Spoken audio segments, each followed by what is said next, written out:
In this scene, Macbeth, along with his friends, meets the witches for the first time. The witches make 3 prophecies. Macbeth shall be named as Thane of Cawdor, Macbeth shall become king, Banquo will be the father of kings. Shortly afterwards, Macbeth is named as the Thane of Cawdor. Glamis and Thane of Cawdor, the greatest is behind.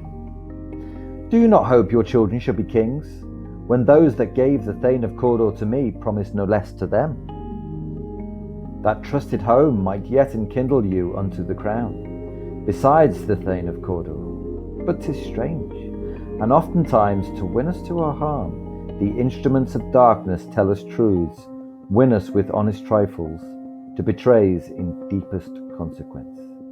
Cousins, a word, I pray you. 2 truths are told as happy prologues to the swelling act of the imperial theme. I thank you, gentlemen. Cannot be ill, cannot be good. If ill, why hath it given me earnest of success, commencing in a truth? I am Thane of Cawdor. If good, why do I yield to that suggestion, whose horrid image doth unfix my hair, and make my seated heart knock at my ribs against the use of nature? Present fears are less than horrible imaginings.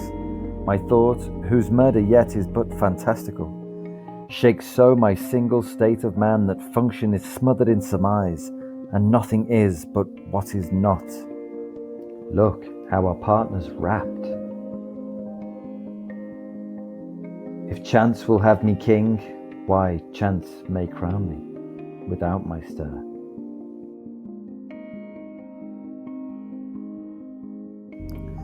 What does it mean to trust somebody? Is trust always a good thing? How do we decide who to trust and who not to trust? Should we always trust people who appear to have good intentions? Should we always listen to our friends' advice?